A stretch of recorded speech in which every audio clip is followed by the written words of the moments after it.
Thanks, Terry. Okay, so as Terry said, I'm going to take you to the Indian Ocean today. That's where I do a lot of my work.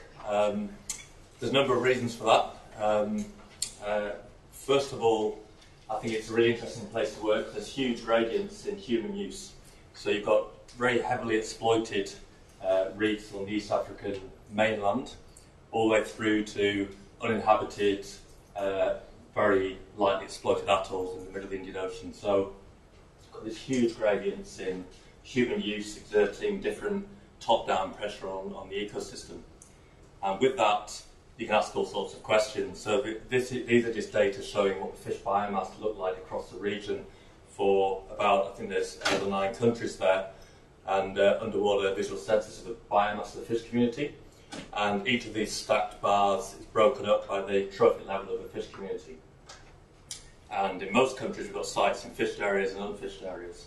So you can see that there's a lot of variation across that region, but that at the moment is not including Chagos in the middle of the Indian Ocean, which is an uninhabited group of atolls, at least for the last 40 years. And they have to rescale the axis to put Chagos on there because the fish biomass is just through the roof. And we're talking about 6 times the biomass of the best performing marine protected areas elsewhere in the Indian Ocean. So it really blows them out of the water. But what you'll also notice is that most of that additional biomass is made up of top predators, consumers, sort of the higher trophic level, top of the food web.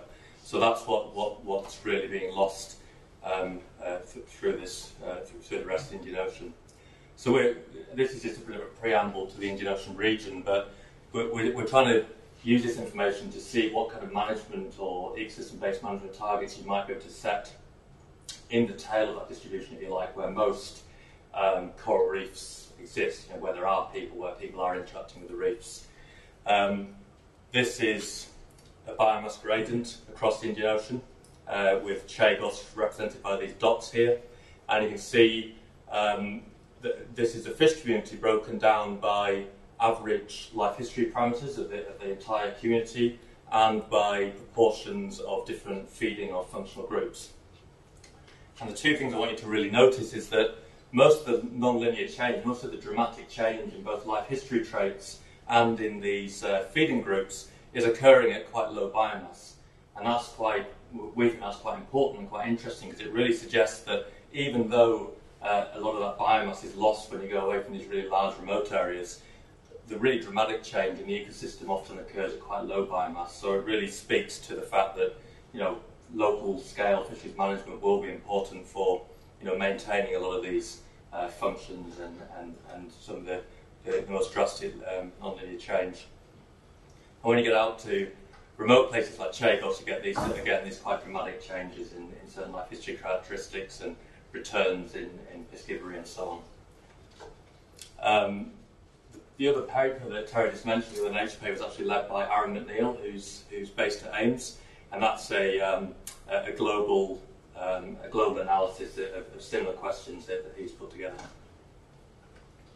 Okay, the other reason that I think the Indian Ocean is quite interesting, and it's what drew me to work in there in the first place, is the fact that it's been one of the worst impacted coral reef regions of the world so far by coral bleaching. So I think lots of people in this room work on bleaching, some people at the individual polyp level, some at the colony level, and I tend to look at it from more the ecosystem level, so really trying to understand what the longer term impacts of a bleaching event on the reef community, the coral community, and the associated fish community is likely to be. And the Indian Ocean was particularly badly impacted in 1998.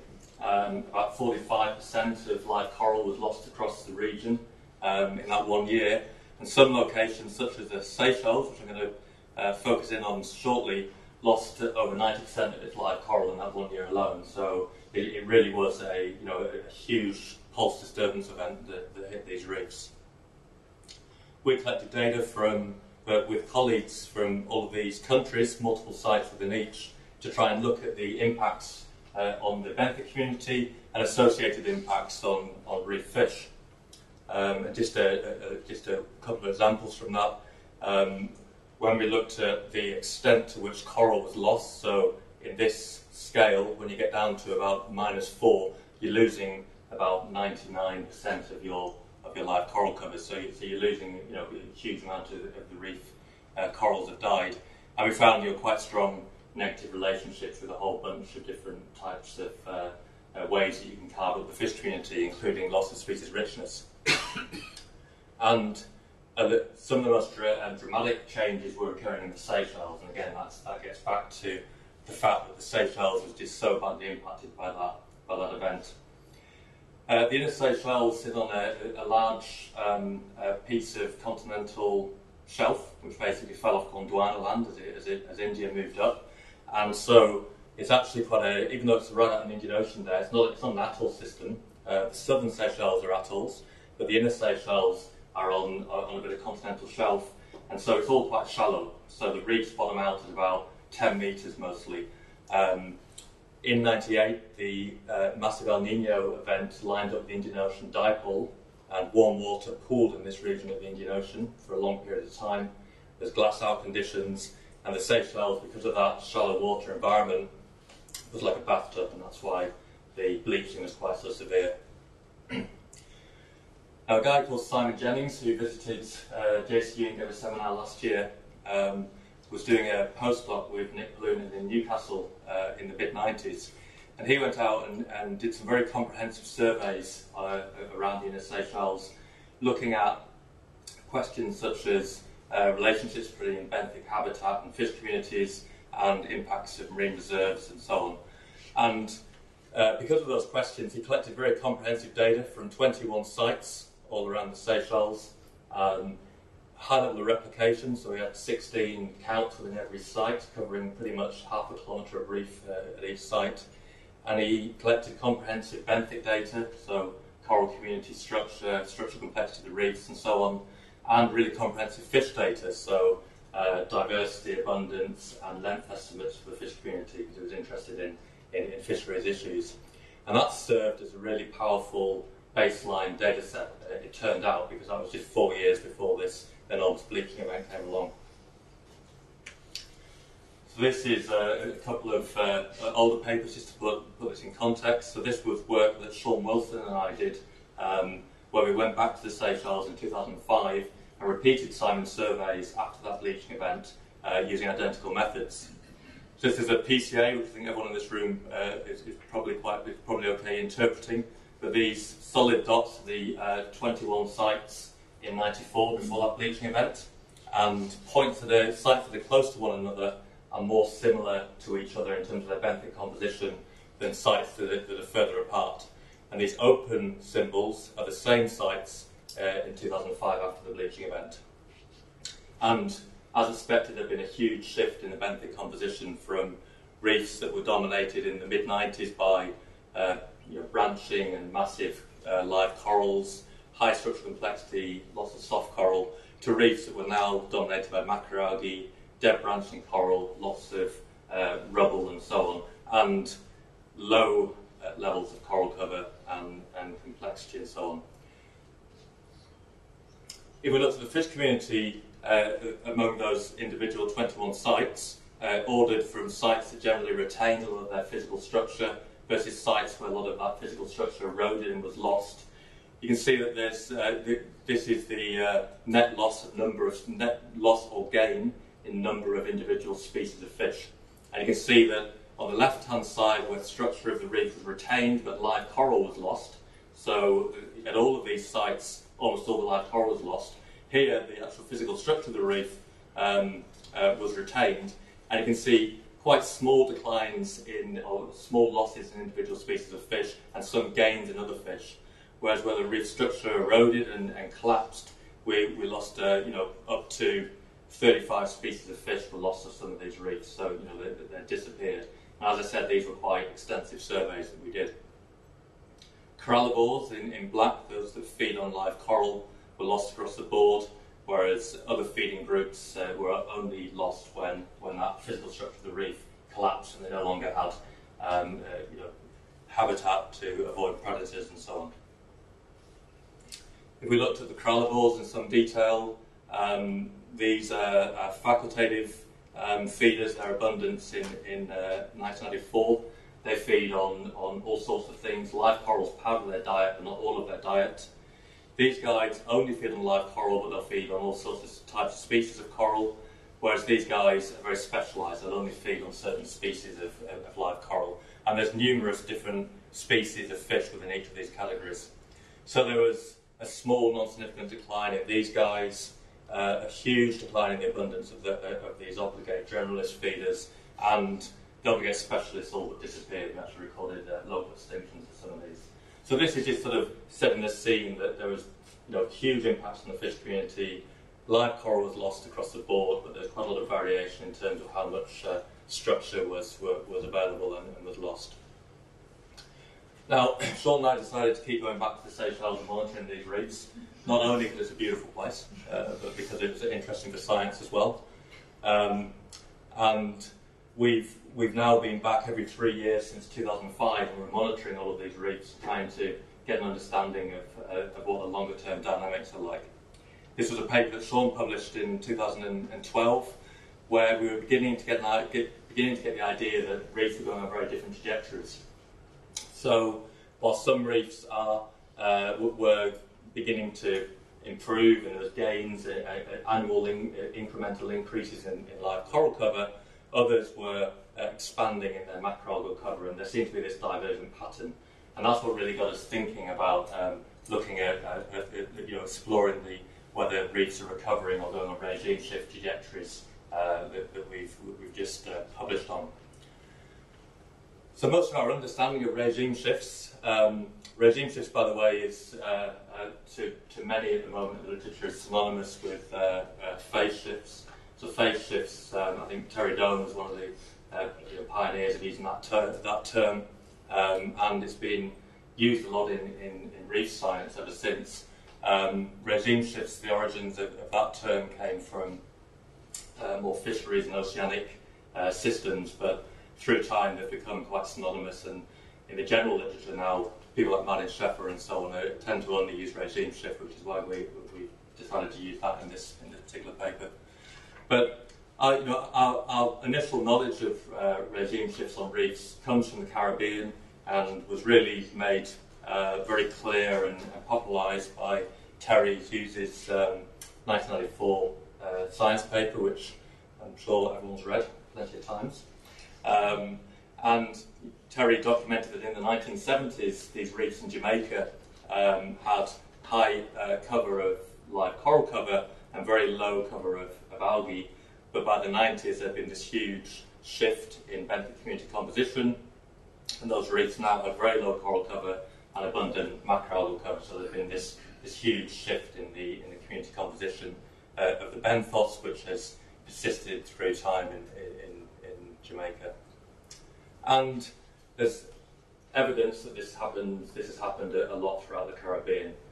This review by Jezroff and Peter Mumby a few years ago showed that if you compile data from the Caribbean, typically reefs have low coral cover and fairly a range, but can have quite high macroalgal cover.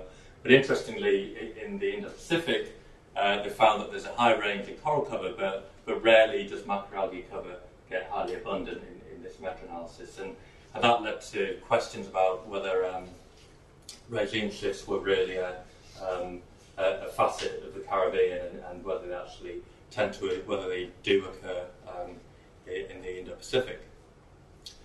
So as I said, we've been going back to the Seychelles now every 3 years for a while, trying to document the longer-term trajectories of these reefs. This is just a bar plot of coral cover in blue and macroalgae cover in red. This was before the bleaching event in 1994. Coral cover was within the range that was observed elsewhere in the Indian Ocean at the time, so ranging from about 20 to 40% live coral cover. Macroalgae cover was very low across all these sites. By 2005, reefs were beginning to recover. They went down to about 3% average coral cover immediately after the bleaching event. They were beginning to recover a little bit, but macroalgae was beginning to show its face a lot more on these reefs. And through time, both macroalgae cover and coral cover have continued to increase. But what we noticed was there's this huge variation around these bars, and that reflects the fact that reefs are doing very different things. Some reefs are recovering and building up their coral cover again, and others are not recovering at all, and they're just becoming dominated by macroalgae. So we wanted to describe this. So we went for a multivariate ordination technique, so a PCA of the benthos. These black dots of these sites in 1994 are the open symbols of the same sites through time in subsequent years. And with this multivariate ordination, we can actually look at how far the benthic composition had changed in multivariate space. So these diamonds I've just highlighted are all from 2011, the same year, but the blue ones are on recovery trajectories back towards the community composition that we saw in 1994, whereas the red sites are the ones that are drifting further and further away in their community composition. And we were able to measure the distance through multivariate space, so not just the bivariate space, but through the three-dimensional space of a site's trajectory. So we can measure how far a site had moved in each year from its original place in 1994, and obviously, these distances tell you something about how much the reefs departed from its original community composition. Now, if you take that distance of sites and put it on this axis here, this is increasing distance away from its pre-disturbance composition. If you plot that against the percent cover of the dominant biotic variables, so live coral cover or macroalgae cover, you can visualise what patterns these reefs are doing. So this is simply a way of visualising the trajectories of reefs, whether they're going on a recovery trajectory, so through time reefs are moving back towards their pre-disturbance composition and getting more and more live coral cover, or going on a regime shift trajectory where they're actually moving further away from their pre-disturbance benthic composition and becoming more and more dominated by macroalgae. So if we apply this to the data in the Seychelles, this was 2005, and you can see some of these reefs have got high macroalgae cover, some are beginning to get some coral cover, and through time these dynamics really unfolded quite nicely. So these are all 3 years on the same plot, and you can see that the 2005, 2008 and 2011 trajectories for the recovering sites where the live coral cover is increasing and the composition is returning, and the same for the macroalgae sites where you're getting this expansion. Now we looked at various different ways we looked at these data in a whole range of different ways to try and really be confident about confident in assigning reefs as either regime shifting or recovering, and just to look at the data in multiple different ways. And so these are the recovering reefs here, and these are the regime shifting reefs, and this is the live coral cover, change in live coral cover and change in macroalgae cover between pre-disturbance and soon after, the 2005 data, and pre-disturbance and the 2011, so the end of the post-disturbance monitoring. And you see on the recovering reefs, this initial decline is beginning to recover, and coral cover is returning back to the level that we saw in 1994, and macroalgae cover was flatlining. Basically, macroalgae wasn't getting a foothold on those reefs. It wasn't really taking off at all. Whereas on the regime shifting reefs, this large drop by 2005 was maintained. There's pretty much no recovery going on those reefs at all, and macroalgae cover was continuing to expand. So in total, we had 12 of the 21 reefs were recovering and on this recovery trajectory, and 9 of them were on a regime shift trajectory and becoming dominated by algae. And these are just some photos that we put together, a photo montage to try and just describe the same thing. So these are photos that were taken in the Inner Seychelles on the reefs that we surveyed in 1994. Typical photos of reefs in the region at the time. This was photos that we took in 2005. Some reefs had maintained their physical structure and a lot of the fish, even though the coral was gone. Others had collapsed into these sort of two-dimensional roll fields. And by 2011, some of the reefs were now bouncing back and recovering, and others were just completely getting overtaken by macroalgae. We then wanted to describe what this meant for the wider ecosystem, whether a reef is recovering or going on a regime shift. So we built using our fish community data, we built a functional space, which is a way of, in a way it's an ordination technique where you're trying to describe the fish community based on traits rather than on taxonomy. So you're not worried about which species is which, you're more worried about what that species does or what traits it has.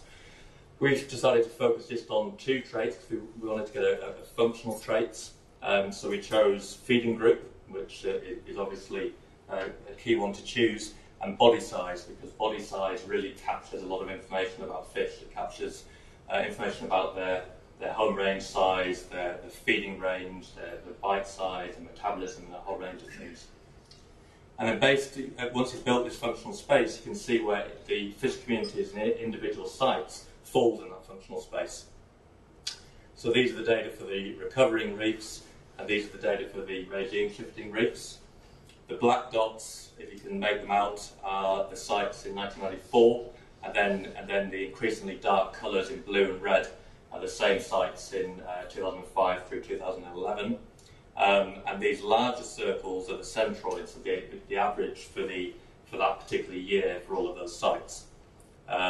So you can see that this initial shift in the functional structure of the fish community in the recovering reefs was beginning to return by 2011, was beginning to track back towards the pre-disturbance functional structure of the fish community, whereas on the regime shifting reefs, that larger initial shift was continuing to change. So similar to the patterns we're seeing in the benthos, the fish community, the functional structure of the fish community is continuing to change through time on those regime shifting reefs.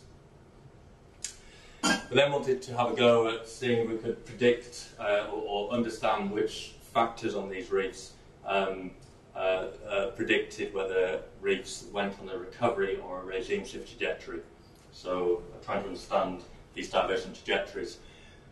We chose 11 factors based on pre-existing knowledge and theory in the literature. So in the Seychelles we survey 3 different habitat types, so continuous carbonate-based reefs, granite, benthic reefs and patch reefs. Initial branching coral cover we thought might be important because you have a high cover of branching corals, they're particularly vulnerable to bleaching and mortality and collapse and loss of structure. Sea urchin density, obviously, because they're important herbivores on reefs. Wave exposure can be quite important for structuring both algal and coral communities. Depth, this is stolen from Tom Bridges' paper a couple of years ago. Obviously, light penetration is going to vary with depth, and that's going to be quite important for algal growth, and a whole range of chronic disturbances on reefs typically are more damaging in shallow water. Herbivore biomass is a bit of a proxy of herbivory and controlling algae, and herbivore diversity, because different types of herbivores can be important for controlling different types of algae. These two variables are actually collinear, so we ended up using the herbivore biomass in the models. Initial structure complexity, when you have a bleaching event and the coral dies, as I mentioned earlier, the structure doesn't necessarily erode immediately. It can actually be in place 5-10 years or more. And if you've got a highly complex reef environment before a bleaching event, the expectation will be that you would maintain a lot of the associated organisms and processes on those reefs for some time, which might aid recovery. Nutrients, obviously, higher levels of nutrients favour algal growth. Juvenile coral density for an indication of coral replenishment, and rim protected areas. There's a lot of expectation that rim protected areas can enhance recovery rates. Now, the factors of those 11 factors, the ones that came out as important or successfully predicting ecosystem trajectory in the Seychelles were these ones. So depth, initial structural complexity, the density of juvenile corals, herbivore biomass, and nutrient regime. And that was measured as a carbon to nitrogen ratio in macroalgal fronds, which gives you quite a medium-term indication of the relative differences in nutrient availability in surrounding waters. We ran a Bayesian hierarchical logistic regression model with these factors to enable us to say something about the level at which a regime shift or a recovery was more likely on these reefs.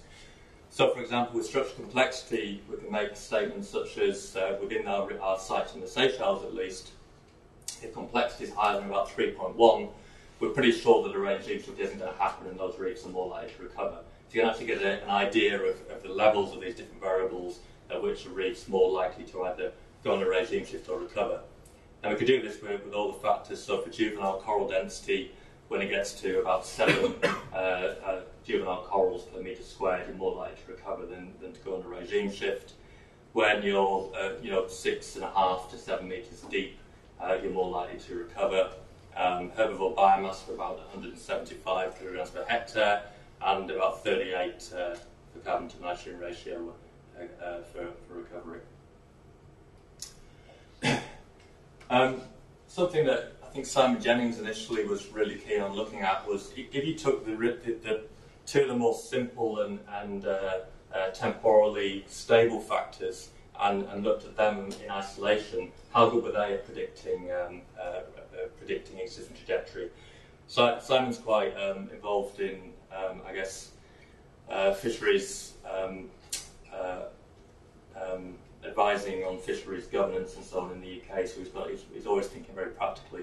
And so we decided to take depth and initial structural complexity as the simplest measures of the 5 we found.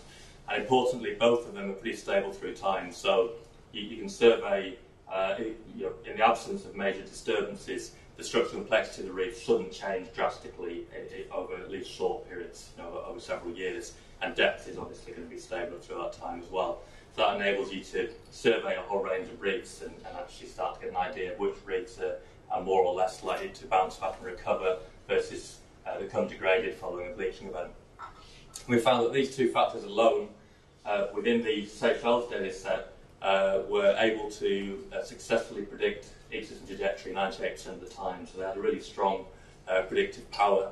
And we built this sort of biplot of probability of going on a regime shift or recovery based on these two factors. So, for example, if a reef is about has a complexity of 3 and is in quite shallow water, about 4.5 metres, there's a 90% probability that that reef will go on a regime shift trajectory following a major disturbance, such as a big bleaching event.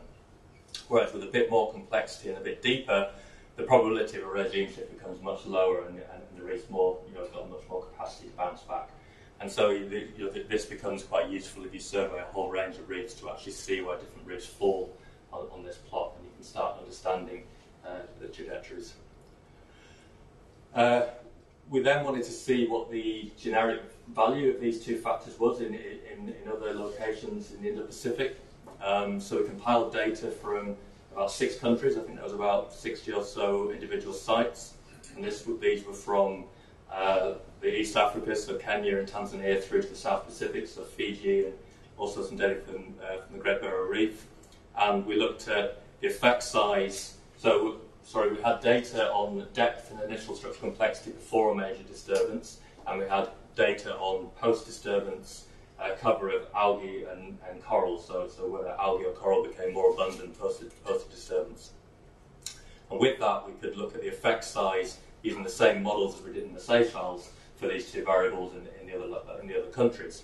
So these blue effect size distributions are for the Seychelles, and the other colours are for the other countries.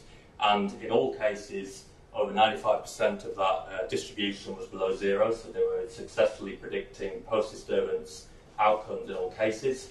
And there's a fair bit of overlap in the effect size distribution between the Indo-Pacific data and the Seychelles data. You can see that the effect sizes weren't as great, and that's probably to do with there being more noise when you're compiling different data sets collected by different people in slightly different ways and different disturbances. But it's pretty reassuring that in both cases these factors still have some predictive power. So it gives us some confidence that it's not just an isolated Seychelles story. A lot of people have wondered why reprotected areas or marine reserves didn't come out as being particularly good predictors of recovery. So of 9 of our 21 sites are within marine reserves in the Seychelles, and 4 of those went on a regime shift, got dominated by macroalgae. They're still dominated by macroalgae, and they've got coral cover of about 2 to 3%. While 5 of them have recovered quite nicely, so pretty much half-half in terms of sites within marine reserves, whether they're recovering or not. And I think we're all aware that marine reserves don't stop warm water events and coral mortality, and they don't stop nutrient influx and sediments, and they don't stop storm damage. What they're really doing is managing fishing and preventing fish being removed. So I guess the expectation for marine reserves enhancing recovery or promoting recovery post-disturbances would be that they build up a higher biomass of fish, and that those fish, the processes that those fish provide is aiding recovery. So fish biomass in the marine reserves in the Seychelles is higher than in the fished areas, so they are being successful in preventing fishing to the extent that they're building up biomass. But herbivore biomass, which is higher, again, is higher in the reserves than the fished areas. Herbivore biomass in the fished areas really spans that area that we found, or that boundary we found, for whether reefs go on a recovery or a regime shift trajectory. So even the herbivore biomass in the fished areas in the Seychelles, on many sites, is sufficient to be helping to drive recovery. So I guess in the Seychelles reserves aren't exceptional compared to the fished areas in terms of recovery from a post-disturbance such as this. I think reserves may be more important in places where herbivorous fish are more heavily exploited, or where fishing gears are used that damage the structural complexity of the reef. So in some countries where certain types of fishing gears are used that really damage the habitat structure of the reef, then obviously preventing those gears in marine reserves might help to aid recovery. But in our case, the reserves weren't successful. So in terms of the implications of this work, I think the 2 main implications are, firstly, it helps us to try and start identifying the winners and losers among individual reefs, so which reefs are likely, at least in the short term, to be able to bounce back and rebound following these major disturbances, and which are less likely to bounce back and may go on a different ecosystem trajectory following a major post-disturbance. And that information, understanding that spatially, which reefs are the winners and which are the losers, can be used in a range of ways. So spatial planning and management can obviously use that. How they use it, I think that's a job for the conservation planners in the centre. Do you put all your resources into the reefs that are likely to bounce back, and give them, ensure that they do that, or do you assume that those reefs are going to bounce back, so you can actually put a lot more effort into the ones that are at the boundary level? I guess that's the kind of questions that need to be asked. The other way this can be used is trying to understand how existing services are likely to change and spatially in different locations, what that means. Reefs, benefits from reefs mean very different things to different people, and for example, you might not want to put a tourism operation next to a bunch of reefs that are highly likely to degrade and become dominated by macroalgae following a pulse disturbance. So, I think you can actually start thinking about some of those things. And secondly, some of the predictors that we found as very important for dictating reef trajectories can be directly influenced by local management. So herbivore biomass came out as quite important. So we all know this, lots of people have been saying this for ages, but our study supports the fact that managing fisheries carefully and maintaining enough herbivores and reefs is going to be incredibly important. Nutrient loads, again, came out as important. So again, water quality, producing nutrient inputs to reefs is going to be important. And then finally, structural complexity. We obviously can't go out there and put more complexity onto reefs, but we can limit activities that damage and reduce structural complexity. I mentioned earlier, a lot of countries use fishing gears such as big nets getting dragged across the reef, or dropping traps on reef which damage the structure, which could be phased out with different kinds of gear-based management. Okay, so finally I'd like to just quickly say about some ongoing work in the Seychelles. As I said, Sean Wilson and I are continuing to work there and have a range of projects. but a bunch of my students, current and past, have also got ongoing work in the Seychelles. Tessa there, cooling herself off in the Nelly. It's got 2 of her chapters from a PhD based in the Seychelles. She's looking at the trophic structure of fish communities through time and reefs that are recovering versus those that are going on a regime shift. And she also caught a whole bunch of cephalophilus argus, which is a piscable, from reefs in different conditions, so reefs that are recovering versus those that aren't. And she's going to be looking at their conditions, so what degradation means for their growth rates, fecundity, lipid stores, and so on. Karen finished a PhD last year. She's now working on the crown of thorns stuff with Morgan, and she's got an ongoing project looking at the predictability of habitat-fish relationships. Fraser Silent J. Hartley, that some of you know, is now doing a postdoc at Exeter University in the UK with Chris Perry, who works on carbonate budgets a lot. And Fraser came out of the Seychelles on a recent trip, and he's calculating carbonate budgets for these reefs, so net accretion versus net erosion, and trying to understand how that's changed through time by calculating them. And then 2 more fisheries-orientated projects. So Jan Robinson, who's doing a PhD at the moment, is looking at fish spawning aggregation, vulnerability and management in the Seychelles. And Kirsty finished last year. Part of her current job is funded by the Seychelles Fishing Authority, and she's trying to identify and give guidelines for fisheries reference points and reference directions to be used in the inshore fisheries management plan in the Seychelles. Okay, with that, I'd like to thank everyone for listening. These are the various local institutions and funders that have enabled this work to happen, and a whole bunch of individuals that have been instrumental as well. So thanks for listening.